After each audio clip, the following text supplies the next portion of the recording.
समय की बात हम सब करते हैं और हमेशा से बड़े लोगों ने ये बताया है कि समय की कीमत करो, समय अमूल्य है।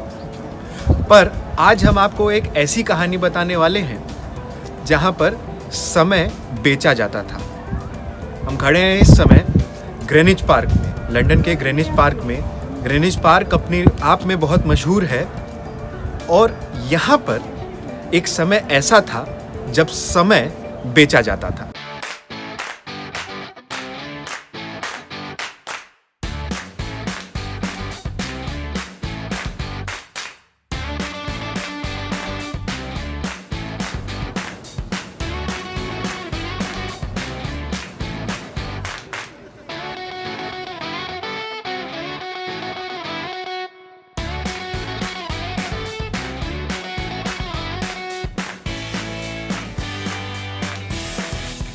तो जैसा हम बात कर रहे थे कि ग्रेनिच से समय का सौदा कैसे होता था, तो आइए हम आपको ले चलते हैं सन 1800 के आसपास में, जब लंदन के एक व्यापारी जिनका नाम था जॉन हेनरी बेलविल, वो समय का व्यापार करते थे।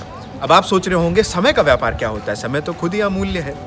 तो उस समय लोगों के घरों में जो घड़ियाँ होती थी वो बैटरी से नहीं चलती थी, मैकेनिकल वॉचेज होती थी और घड़ी रखना अपने आप में एक लग्जरी माना जाता था। जॉन हेनरी बेलविल ने यही किया। वो यहाँ आते थे प्रतिदिन, चाहे धूप हो चाहे बर्फ़ गिरे।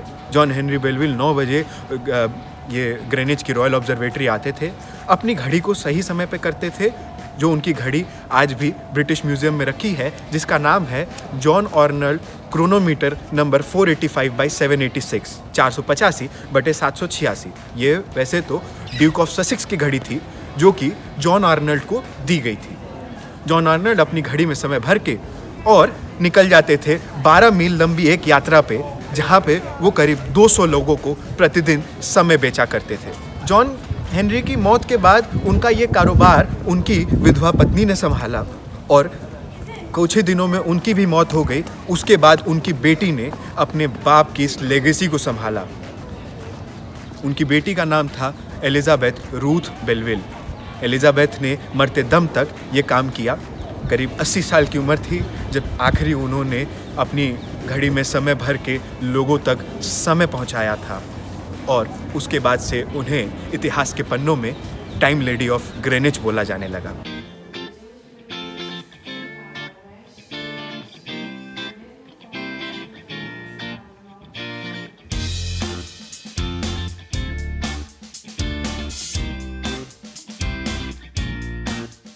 ग्रेनिच की इस रॉयल ऑब्जर्वेटरी की एक खासियत और है, और यही खासियत है कि इस ऑब्जर्वेटरी को दुनिया की हज़ारों ऑब्जर्वेटरी से अलग क्यों बनाती है। जहाँ पे इस समय हम खड़े हैं, ये वो लाइन है जो कि पृथ्वी को 2 हिस्सों में बांटती है, ईस्टर्न हेमिस्फीयर और वेस्टर्न हेमिस्फीयर। या तो इधर वाले को आप कैपिटलिस्ट बोल दीजिए या तो इधर वाले को कम्युनिस्ट बोल दीजिए। ये लाइन पूरे पृथ्वी को बराबर के 2 हिस्सों में बांटती है। ये है 0 डिग्री प्राइम मेरिडियन। इस लाइन की खासियत ये भी है कि एक समय था कि दुनिया भर का समय इसी लाइन से डिसाइड किया जाता था।